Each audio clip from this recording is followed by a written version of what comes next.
Hello, Bill. Good morning, Matt. For those of you who may not know who I am or who Bill is, I guess either are possible. I'm Matt Lewis, columnist at the LA Times and The Hill, Substack or YouTuber. And I'm talking to Bill Scher of Washington Monthly. And Bill and I do a show together called the DMZ. How you doing, man? I'm good. This is our first time doing the DMZ on Substack. No, It's it's like not. No, it's not. You and I we have done it once, I think, right? But this is with the Washington Monthly. This is our first time. okay, Yeah. with the Washington Monthly account, I yes. think we did it once. I could be wrong. Okay, but it feels like it's being hired by a new network. It's like Taxi went from ABC to NBC. That's a good analogy that no one else is gonna get, but okay. Um, well, we got a lot to talk about, Bill, and in a minute, I wanna get to your latest at Washington Monthly, a really interesting piece. I'm fascinated with the possibility that Democrats could actually take back the Senate, which I think is probably being underrated right now, but we'll see if you agree. But first, there have been just a spate of polls out showing Donald Trump underwater. People are saying that Joe Biden was better than Donald Trump. And then the latest, he's down to a 36% approval rating. So there's too many polls for this to be an outlier. He is sinking. Bill, what did you make of this latest? I think he is sinking. I do want to pull back a little bit on the histrionics of it because that you're saying an AP poll had him at 36, and it is down from the prior AP poll, which was 40, but he had been under 40 in that particular poll before. So I think it is a poll where he has been on the lower end of things. And there was another I think it was a Well, is there that was even a Rasmussen poll that had him down, and that is typically a Trump, sort of a Trump friendly poll. So yeah, he's down 6 in Rasmussen, and I think Rasmussen had that, who was better, Biden or Trump, and Biden was ahead.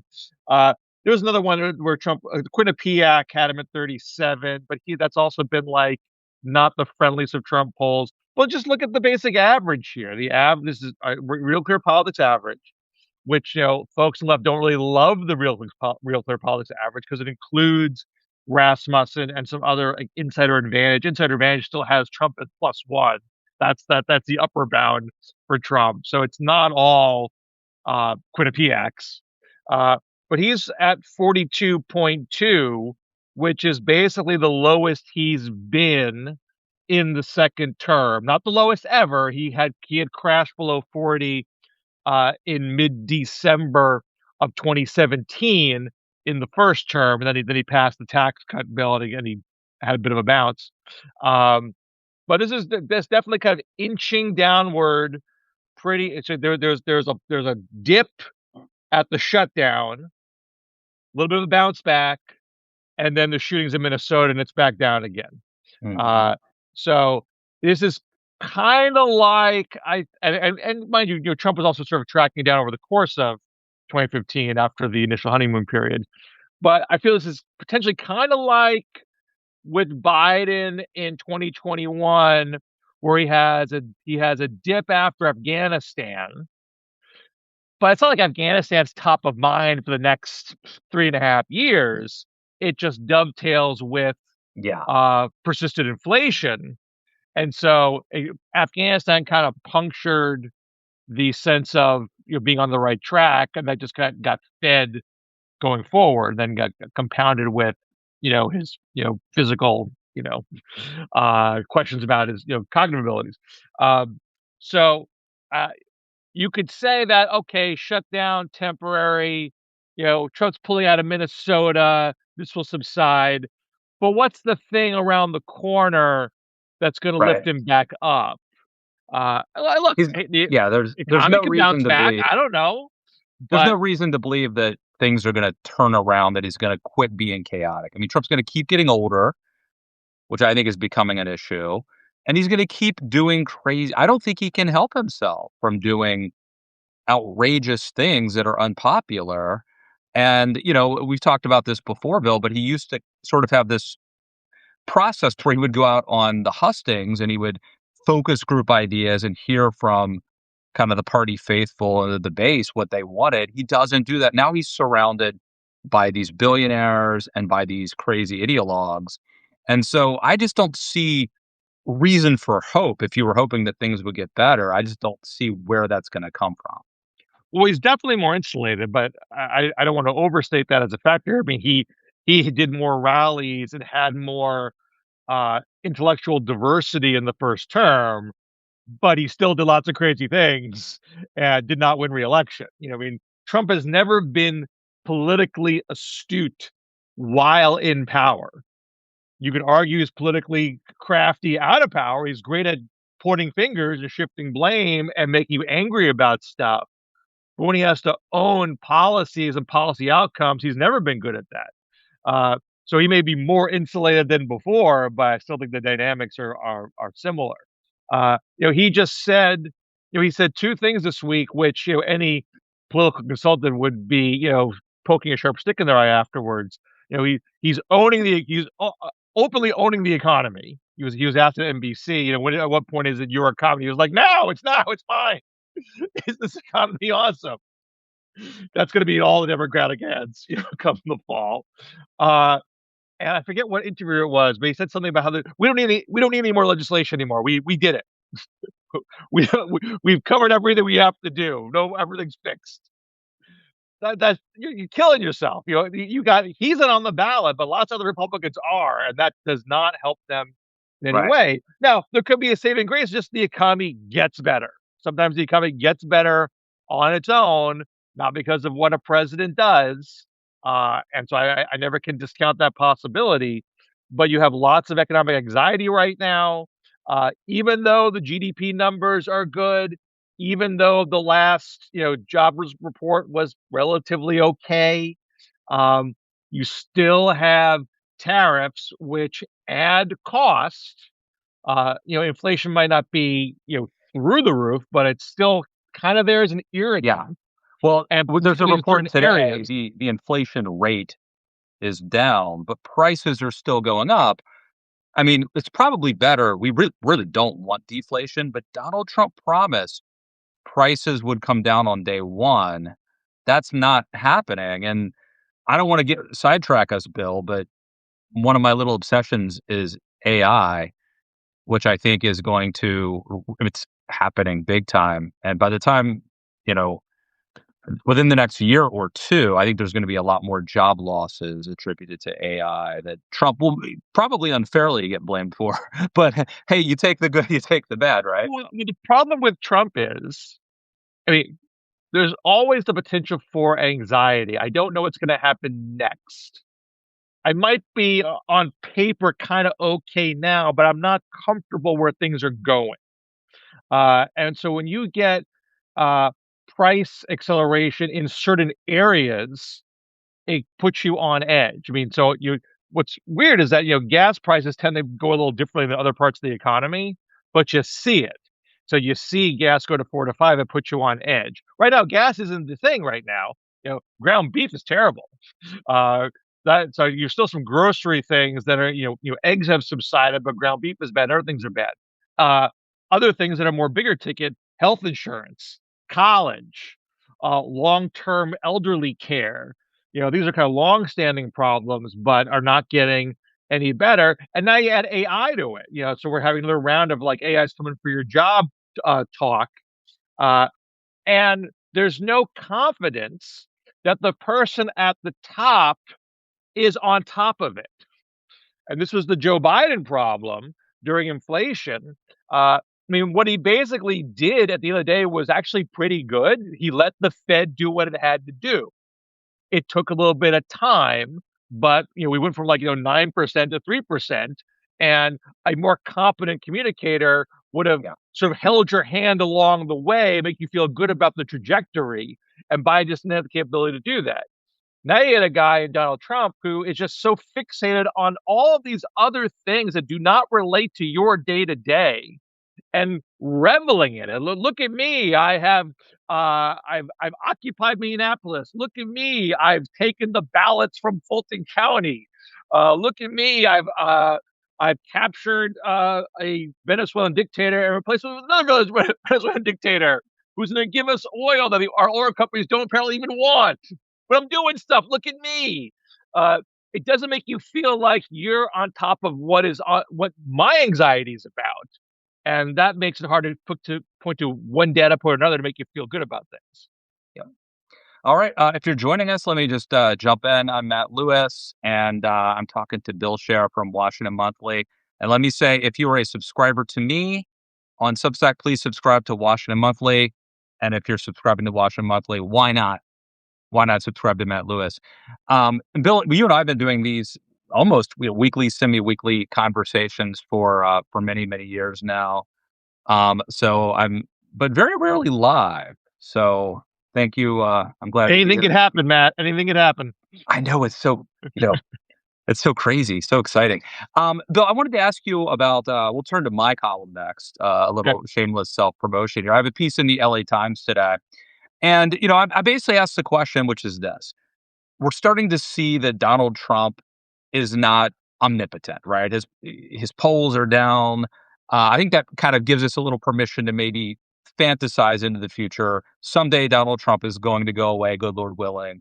And let's say that Democrats win the midterms. Let's say Democrats win in 2028. Then what? And so this is a big question. It's not original to me, but I think it deserves a little bit of our discussion, and I'd love to hear your take. If Democrats get back in office, should there be, I hate to use the term retribution, but let's call it accountability.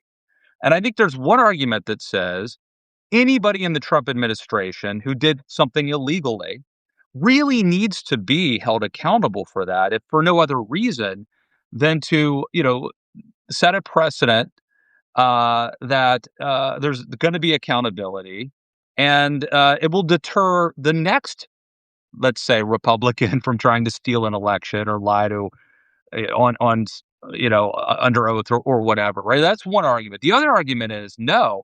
If a Democrat manages to get elected president, they should focus on bringing prices down. Don't worry about retribution. We don't want to turn into a banana republic and make everyone feel like they are going to be um, held accountable or written out of history or whatever. Bill, long wind up, but it's kind of a complicated topic. What should Democrats do if that presents itself? Well, it's not either or. Uh, I think that the arguments are, I mean, this is an argument that came up after Watergate. It came after Iran-Contra. It came up after the Iraq War under Bush. Do you settle scores for deterrent purposes? There has to be accountability so these things don't happen again.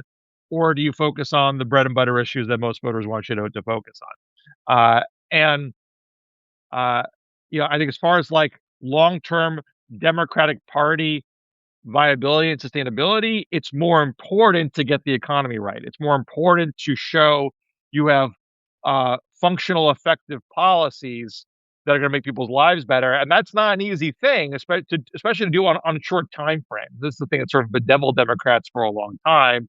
They puff up their ability to make government work well for the average person, and they may even do things that accomplish that, but not immediately. It takes time for things to kick in, and so people get frustrated that things aren't magically better right away. So trying to solve set those expectations and meet them is itself a pretty big challenge. But you have in the case, currently, Joe Biden definitely took the turn the page attitude regarding Donald Trump, and that was the wrong move. I mean, you can go back and say that pardoning Nixon was good overall because it ended this period of division and we all kind of moved on. They did some, reforms, but you didn't have to throw Nixon in jail to make sure the next president didn't break into the DNC. Nixon was shamed enough that you didn't want to repeat that. And the Iraq War went badly enough that the next people didn't want to do another one of those. So you didn't have to lock George W. Bush up or lock Dick Cheney up or Paul Wolfowitz or whoever to achieve that deterrent effect. But Trump and MAGA are quite the opposite of deterred by just losing an election. And so having a period where, Biden essentially didn't want to even say his name. I mean, even beyond just launching investigations, some people complain that the whole January 6th investigation took too long to get off the ground, and Trump was able to, elude it. Um, but even just putting that litigation part aside, just in terms of political blame affixing, you know, Biden could have, and I think should have, blamed Trump for the inflation as a byproduct of a mishandled pandemic. Start there and then assure, this Trumpflation, I'm gonna tame it. I'm gonna wrestle it to the ground, how long it takes. I mean, you see Trump doing that now. Everything for a while was Biden's fault. You see in New York City, Mondami saying, "I got this terrible budget. It's Eric Adams' fault." These are classic things that you do. I mean, they're doing, I Yeah. think, both doing it kind of a blunt way, and Biden could have done it in a blunt way and try to keep Trump pinned to the mat, and instead he let him get off the mat, and now we are where we are. Yeah, So, I think that's uh, right. And part of the point here is that I think there are no permanent electoral victories until somebody seizes power, right? I mean, in America, as long as we have elections, it's going to be tenuous. There's really only two parties. And so Democrats could get elected president, um, and there could be a recession or something bad happens, and then they could lose. And then if the next Republican gets in, like that Republican, now if it's Mitt Romney, that's different, right? But if it's someone who has studied Trump, who has Elon Musk's billions, who is committed to pushing an authoritarian agenda, that may be the last election. You know what I mean? So I think you could argue, I feel like Democrats in this sense are like kind of damned if they do, damned if they don't, right? If you go too hard for retribution or for accountability, then it will be perceived that you are weaponizing the Department of Justice, and that you've taken your eye off the ball. You're not focused on the things that voters actually care about, which is moving forward.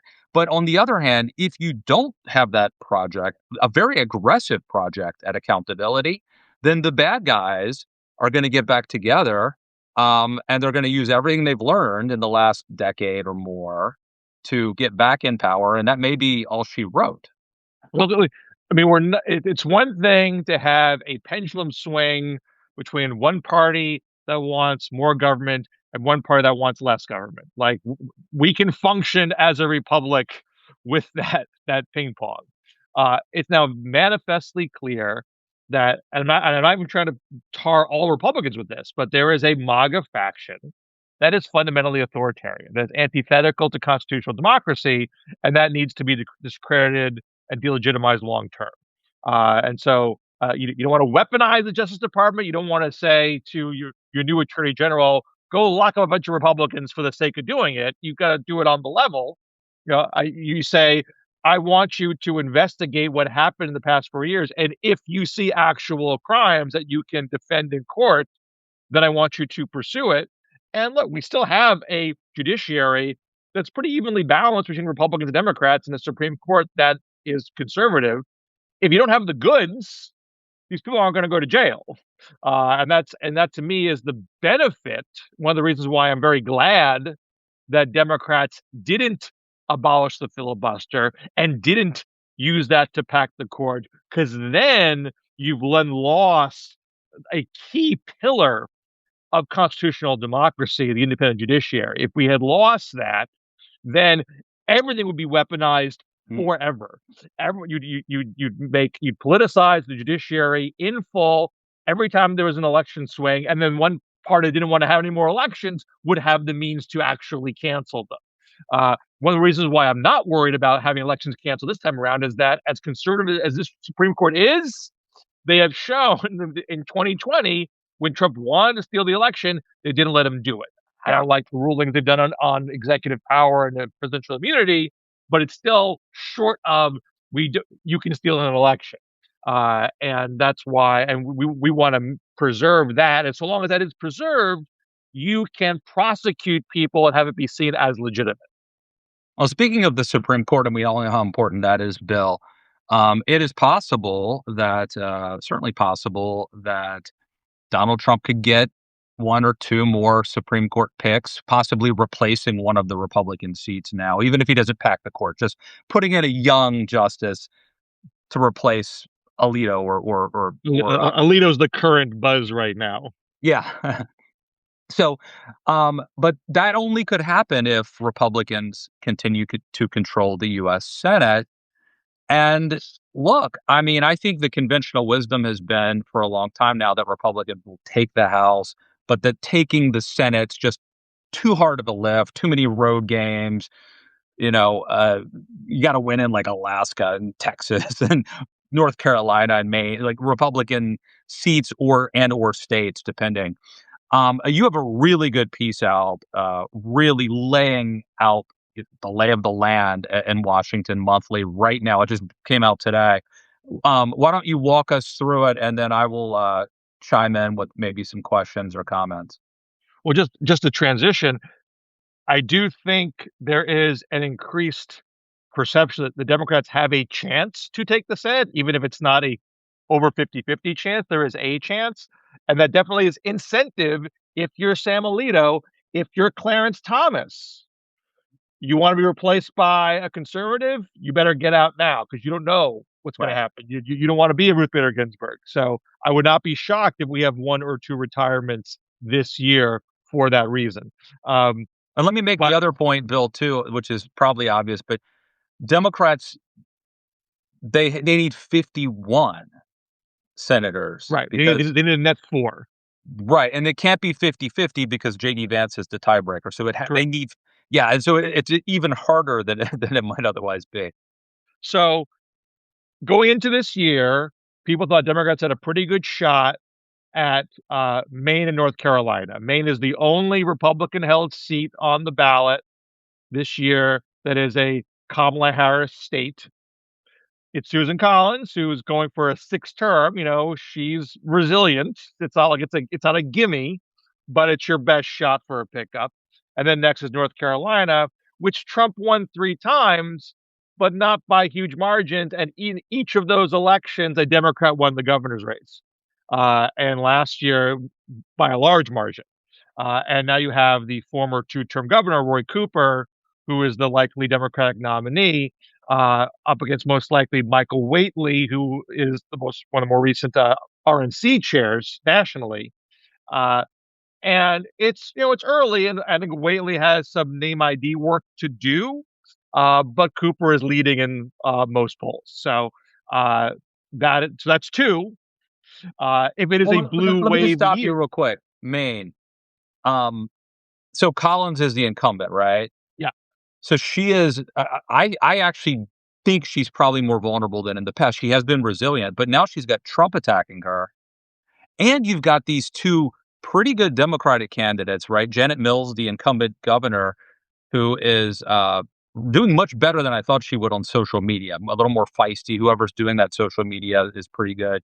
And then this younger guy who is more of a populist Bernie Sanders type, who had the controversy. I can't think of his name right now. Graham Plattner. Plattner. So I think Collins is probably more vulnerable than these past cycles where she managed to survive. Do you disagree? I think she's more vulnerable because we're looking at we have the ingredients for a real blue wave. We have seen Democrats overperform very consistently in 2025 elections, off year special election. We just saw the flip in that Texas state Senate seat by not a small margin. We saw overperformance in Louisiana at a special just the other day. This is happening coast to coast. And so when you got a blue wave, it's going to carry a lot of people up and down the ballot, coast to coast. So Collins has a record of surviving waves. So again, I'm not saying she is done for, but she's been there a long time. It's a lot of dancing that she has to do, and the argument that Trump needs to be reined in. It's hard for her to say that she's doing it. Because he is not being reined in right now. So what is and I think Janet Mills is doing a really good job of pointing out that Collins isn't reining in Trump. That's been part of her messaging, mocking all these videos of Collins saying, very quixotic or naive things about Trump and Republicans. So I think this is the first time I've seen a Democrat really effectively poke a hole in the notion that she's somehow going to be, you know, the Trump whisperer or something. Now, the flip side of that is, and this sort of gets into the larger point of my piece, Janet Mills and Graham Plattner are not the same person. They're very different characters, different bios, different theories of the case. Uh, and in that primary, you're seeing, I mean, polling is still pretty minimal. We haven't seen a good poll since November, though there was a poll from a Collins pack that was roughly similar to what we've seen. But I don't think that Collins poll. Plattner was winning, right? So it's a weird chronology. So October is when all this controversy about October's when Mills announces. Mills is the two-term incumbent governor. Plattner is a military vet, oyster farmer. He's on the planning board of like Sullivan, Maine. He's got a little bit of municipal government experience, but largely, a novice. And got the Bernie support, got some union support early. So Mills comes in kind of late in the game. And then all this stuff comes out about Plattner's social media, all this controversial stuff. He apologizes. He explains, I was in a bad place. I had PTSD. I was drinking. Others say, hey, he's a regular guy. And that's what young people do on social media. Don't make a big deal about it. We need to appeal to these rough edge, men if we're going to win elections. So it's all good. And you see in what polling we have, massive generation gap. Mills crushing it with 55 and over, Plattner crushing it with 55 and under. And in the most recent poll, that was giving Mills the edge, but we don't have a lot of data here to work with. And Plattner outraised Mills in the fourth quarter. Mills got it like just the front end of the fourth quarter, but like if Plattner was flaming out, you wouldn't see that. Like he's maintained a loyal fan base. So that's going to be a dogfight, I think. That's interesting. I would say, is, can you say that one person is obviously more suited to be Collins than the other?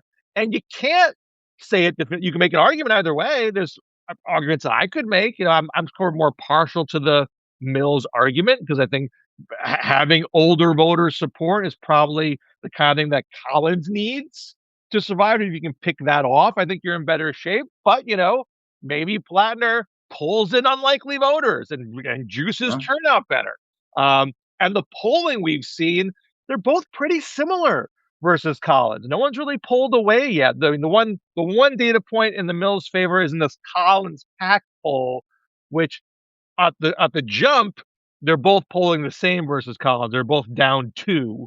But when you add in the negative attacks, Plattner drops more than Mills does. It's one data point. I'm not saying take it to the bank. It's from a pro Collins outfit, of course. But no one's going to be fully convinced one way or the other unless you have reams of polling that point in one direction, which we don't have right now. All right. Now, I don't want to put words in your mouth, but it sounds like you and I are probably agreed that if we had to, for now, just for the purposes of this discussion, we would put Maine and North Carolina in the Democrat bucket. Is that correct? I would say if we're in a blue wave year, yeah, yes. I mean, that wave would have to subside considerably to blow those races. All right. So we've got those two. Those are 2 pickups, right? Democratic pickups. Correct. So you're halfway there, assuming you can hold. But I'm getting ahead of myself. What's next on your list? So now, so if you got to get 2 more, now you got to get into much more red territory. And so if you look at Cook Political Report, their rankings, which I think are similar to other places, the 4 on the map now are Ohio, Alaska, Texas, and less noticed is Iowa. So Alaska and Ohio are deemed lean Republican by Cook, and Texas and Iowa are deemed likely Republican, which is short of solid Republican again by Cook. And so Alaska and Ohio are two places where we don't have significantly contested primaries for the Democrats. It's going to be Sherrod Brown, Ohio, longtime senator who just lost his first race in 2024, and he's over 70 years old. Uh, and then in Alaska, you have the former Congresswoman Mary Peltola, who just, she won a special in 2022, got reelected for a full term in 2022, then lost pretty close race in 2024, but has won. Both these candidates have won statewide before and lost in 2024, and what was not a great year for Democrats. They're both seen as kind of well suited for their states, known commodities. Uh, and so a lot of people, a lot of progressives who are sort of mad at the gerontocracy and want a younger person are kind of like, oh, Sherrod Brown, he's great. I love Sherrod Brown. Like, I don't care that he's 70 years old, just as much as they like, Bernie Sanders, for example. Um, and so like Peltola, what little polling we have, she's a little bit ahead, actually, if I remember correctly. Brown is a little bit behind. But again, you're talking wisps of data. Uh, but they seem like in okay shape. Again, it's got to be a big blue wave year Yeah. for those guys to But make definitely through. within, you've got Sherrod Brown again, fits the district, fits Ohio, just culturally, temperamentally, vibe-wise, and he's got the experience. And then it's not a nobody running in Alaska; it's a sitting member of Congress who's running. So, or is No, that no, right? no, no, no, not sitting. No, she She lost. lost, right? She lost re-election narrowly. Okay, but still a former elected congresswoman running. So, And I got to say, I mean, for people bag on Chuck Schumer all the time, and I'm not saying you must junk all of your criticisms of Chuck Schumer, but I do think Peltola was a really impressive recruiting job by Schumer, because I would think she'd actually be, because she could have run for governor. And I think it's a pretty compelling argument that she should have run for governor, that it's easier to go against the partisan grain for a governor's race than for a Washington race. yep, Easier for Bill Weld to win in Massachusetts as governor than to beat John Kerry, for Senate. Um, Larry Hogan in Maryland. Exactly, exactly. And governor, you have more power than you do as a single senator. So I thought that was a pretty enticing option for Peltola. And so I think Schumer must have done a hell of a sell job because that race is not competitive without Peltola. There's no way anyone else has a shot there. So big on Schumer for expanding that map. And I think a pretty big reason why we've been thinking about the Yeah, possibility of netting four, because then because otherwise you have to get into Texas or Iowa, and those are much right. tougher Well, I races. wanted to ask, let's talk about this. Let's start with Texas. There's been this controversy just in the past week. It seems like James Tallarico, who is a young white, I think state rep, Christian, like went to seminary. Minister in Um, training. he's running, and he was on Joe Rogan, that kind of went viral. He is getting a lot of the newspaper endorsements, the big newspaper endorsements. He's raising a ton of money. Um, but Jasmine Crockett, I believe, is still winning in the polls. She's apparently running not much Well, of a camp. it's mixed. It's mixed. Okay, is it good? I'm glad you're here to correct me. But let me ask you this question, and then you can uh, correct me again, because I'll probably get something else wrong. But Cullen Allred, who ran for Senate last time around in Texas, former NFL player, seemed like a pretty popular moderate, has been a real thorn in Tallarico's side. Apparently, Tallarico said something that was, I don't know the details, but I can tell you. okay. Well, why don't you take it from here? So Colin Allred was in the House, African American, former NFL player, kind of moderate, kind of a low key personality, um, and ran against Ted Cruz 2 years ago. Didn't win. I thought we ran a respectable race, but some people thought he was kind of low energy, uh, and was going to take another crack at it this time around. So he was in the race. Tallarico was running against Allred initially in this primary. And then upon hearing that Jasmine Crockett's jumping in, and she's a sitting House member, far more sharp elbowed, lots of more caustic rhetoric, Often with a sense of humor, but definitely an edgy sense of humor. Uh, Allred says, "Okay, I'm going to bow out of the Senate race, and I'm going to go into a House primary instead." Uh, and apparently, Tallarico is talking to an African American woman who was a supporter of his, who was a TikTok influencer.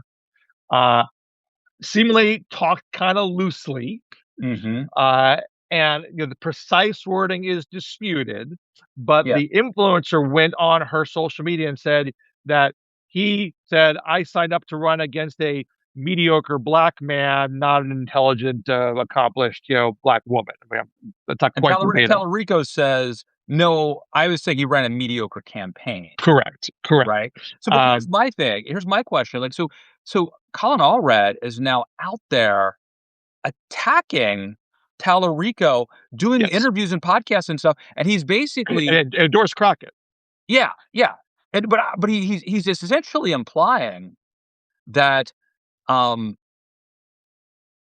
that you can be a highly qualified black candidate, and they'll say you're not electable. Now, the problem I have with that is, I think that the knock on Jasmine Crockett is not primarily that she can't win because she's a black woman. Mhm, It's the same reason that Donald Trump told Marjorie Taylor Greene she couldn't run in Georgia, mhm. right? It's not just Well, not well, everything's about race. well, here's the thing. I mean, I don't want to accuse everybody of being a hypocrite, because I don't know every human being in the world. But if you argue we need Graham Plattners, even though they say things that are intemperate on social media before, because this gives you authenticity, and then you don't apply that logic to Jasmine Crockett, what's different in that calculation? Well, one And difference, maybe Bill. Well, one difference could be that Maine and Texas are different. I think that now you could say like, hey, you got to win both, right? well, I mean, is the argument that only in places like Maine will being intemperate be to your advantage, but not in genteel, civil Texas. Let me no, but let me tell you why I think Texas is unique. First of all, Texas is a harder state for Democrats to win than Maine. So I think the standard is higher. Second, the reason that Texas is could become winnable for a Democrat is that Paxton, the Attorney General Paxton, is likely to be the Republican nominee, right? He's likely to beat incumbent Senator John Cornyn. The knock on Paxton is he's vulnerable because he's a loose cannon. And so it's an opportunity for Democrats to have a contrast. If Democrats run a very competent, let's say boring, moderate candidate against Paxton, they could peel off some normie suburban voters. So I think I don't think it's fair to Well, compare those. why isn't having the more boring, moderate Janet Mills, to your advantage against Susan Collins? I mean, the real difference here, I think, is, and you hear it to some extent when people talk about Plattner, in favor of Plattner, Democrats need to win over white guys, young white guys. People listen to Joe Rogan, and Graham Plattner can do that. And maybe Jasmine Crockett can't do that. I mean, that's the more blunt version of the argument. Now, Texas, also different than Maine, is that it's a much more racially diverse state. Maine is pretty white. A Democrat is going to win Texas with a black, Latino, white coalition. There's no other way to do it.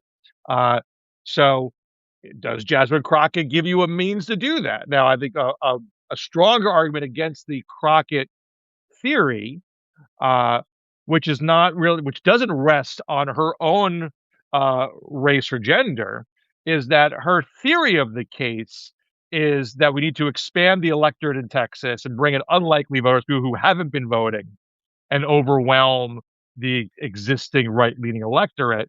And and I quoted this article in my piece, and Michelle Goldberg did the same in a column for the New York Times, uh, that the data doesn't really hold up there, because it's not that, when Beto O'Rourke got close to Ted Cruz, it wasn't that he expanded the electorate. He was actually picking off people who were Right. also voting for Governor Greg Abbott at the same time.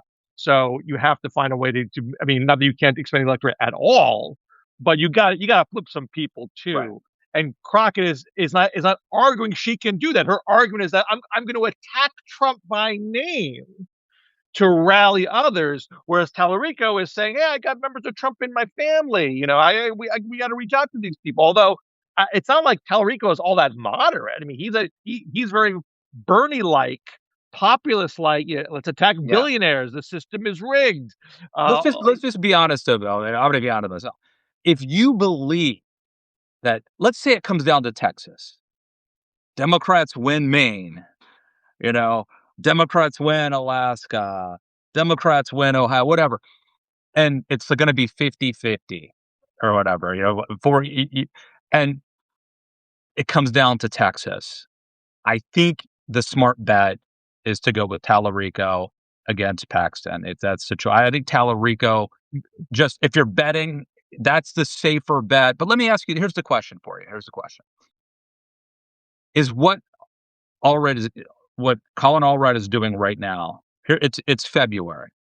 Okay, the election's going to be the primary election in Texas will be in March. And if everybody hugs and makes up afterwards, Democrats, there's time for people to forget. You get to November, they could all get behind Crockett. They could all get behind Tallarico. Or if Tallarico's the nominee, what is Crockett and Allred going to keep attacking him well, after? I mean, so let me say a few things here. So number one, I'm partial to the argument that Tallarico is probably the safer choice. I certainly understand the argument on paper, but I can't back it up well with poll data yet. The most recent polling, I mean, Paxton seems to be the weaker choice between him and John Cornyn and Wesley Hunt. That's the Republican primary. Cornyn's the incumbent. Trump has not weighted in yet on this, so just starting to be a little to digress. But National Republican Senatorial Committee backing the incumbent John Cornyn, Turning Point USA backing Ken Paxton, the Attorney General, who is more MAGA, had some scandal in his background.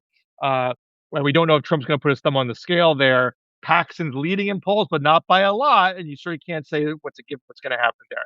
But in theory, Paxton's the weaker choice, better chance for pickup.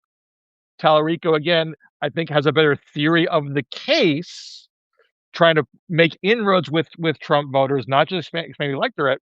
But the two most recent polls, Crockett and Tallarico poll exactly the same versus Paxton. Now that could change as you see more of these candidates. I'm just saying, it's Tallarico can't wave around a poll saying I'm obviously more electable. You have to pick me, which is one of the reasons why you're not. And it's the same thing with Maine. You're not seeing a consensus view amongst Democrat primary voters. What is the right theory of the case here? No one can say it definitively, and so you may well end up with different theories of the case being tested in different states. You and your damn statistics and data, Bill. Way to be a buzzkill with the data. Okay. All right. So let's finish out this piece though, because we still got Iowa, and then we've got other seats that Democrats are defending that they have to win. Those are the more interesting ones to talk about. Just to do Iowa very quickly. Okay. It's a three-way race, but mainly between Josh Turek, who is seen as more of the Turek is a state rep. He's in a wheelchair. So he was on the U.S. wheelchair basketball team. He seems to be favored by Schumer and the DSCC, though it's not formally endorsed. You've got him Zach Walz, and Turek is like 46. Zach Walz is 34. So again, both Texas, Iowa, not a generational divide. Texas, we see an emerging racial divide, but not a generational divide like you see in Maine. We've almost no polling in Iowa to really say if what divide is there at all. But they're both kind of on the young side. And issues-wise, not all that different. Also, I should say Tallarico and Crockett, no big issue differences there. It's all stylistic that we're talking about.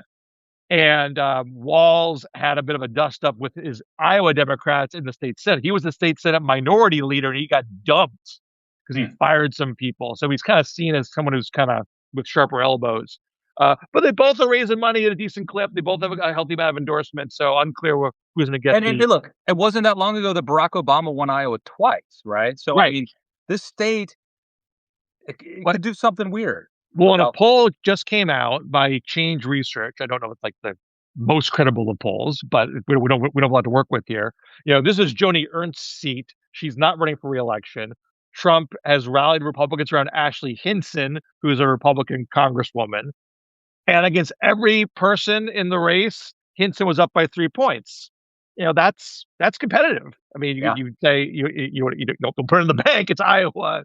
Democrats have been fooled by close polling in Iowa before, but if it's a blue wave, it could Hey, happen. I don't go to that Iowa poll, Bill. You never mention that again. It's not. That This is isn't. like, This isn't a seltzer poll. Um, but so again, so just remember. So you have on top of Maine, North Carolina, you got four options for Democrats to have pickups. Where what little polling we have shows them all to be competitive races.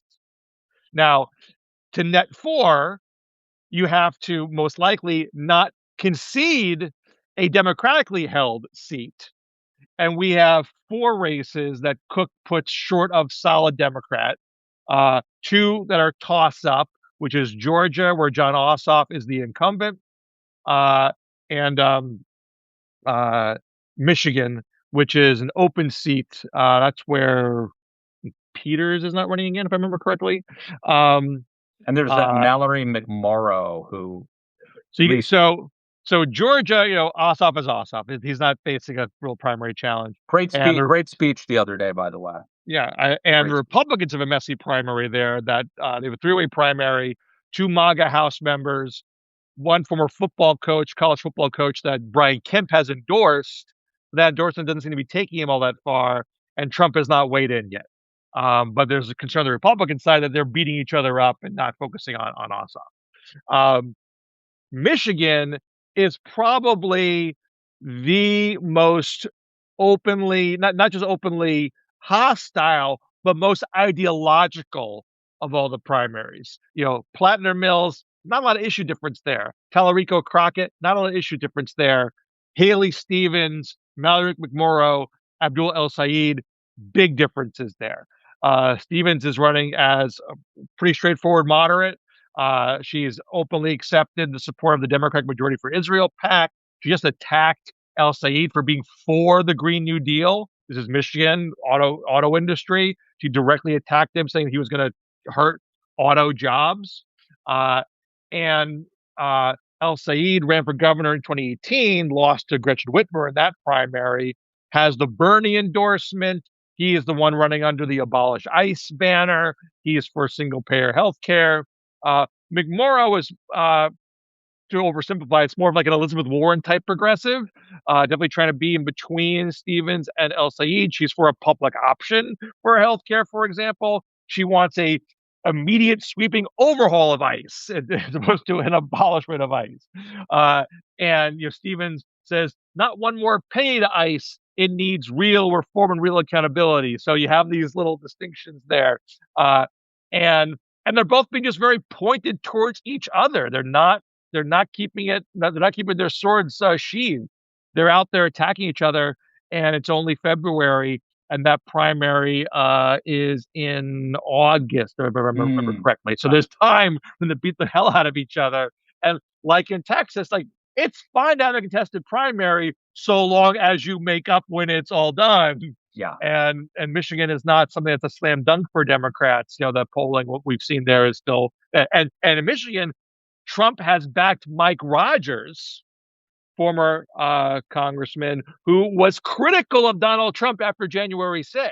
Now Rogers has been more favorable to Trump now, and Trump is letting bygones be bygones. But he's a relatively electable Republican. And so if Democrats aren't careful and they do eat each other alive, they could lose that seat. By blue wave year, so long as they kind of make up after it's all done, it should be okay. But it's not a given. And then you have the ones that are more Democratic friendly, New Hampshire, where it's an open seat. Gene Shaheen's not running again. And Chris Pappas, who's a House member, is seen as a pretty good candidate. Trump, again, swallowing hard, endorsed John Sununu, who, former senator, has criticized Trump in the past, but he seems to be shivving his former New Zealand ambassador, Scott Brown, who was the Massachusetts senator, lost the Senate race before in New Hampshire.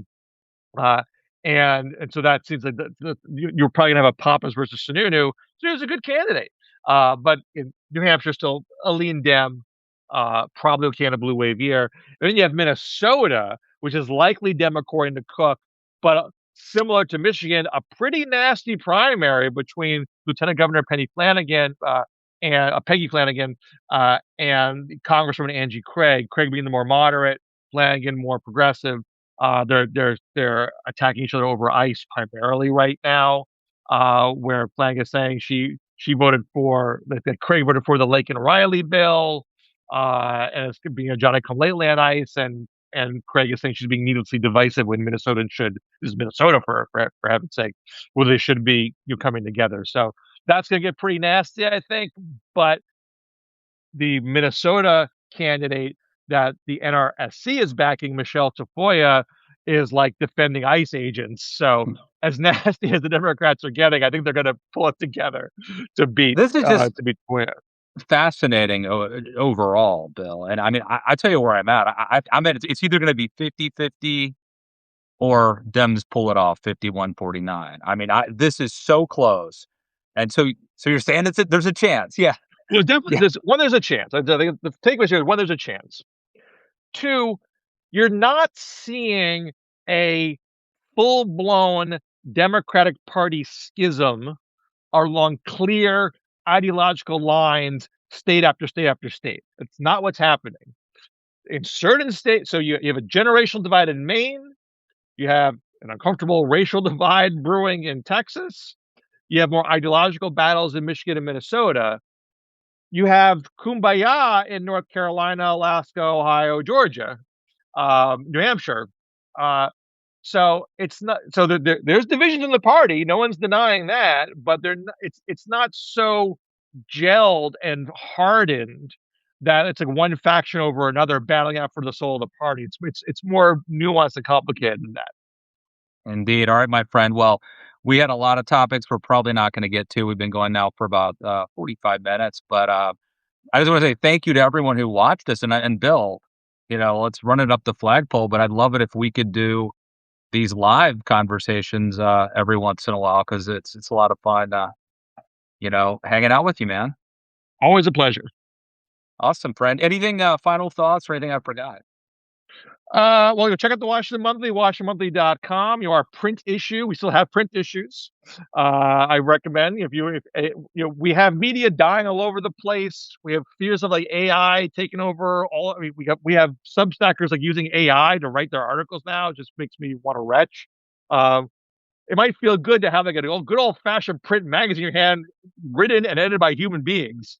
So if you like that, WashingtonMonthly.com. And I'm actually I got the cover story of this issue, the ephemeral presidency, talking about how so much of what Trump is doing is easily reversible, more so than what you might expect. So, and that's available online as well, but you also can get the print edition mailed to your door. Wow, ending on a high note and a teaser, Bill. Good. That's professionalism right there, my friend. All right. Follow me on Substack. Check us out. Bill and I do a thing called the DMZ. So if you like this, check out our oeuvre. YouTube, you can find it. Bill Scher, always a pleasure, man. Thanks for doing this. Same here. Take care. All right. See you guys.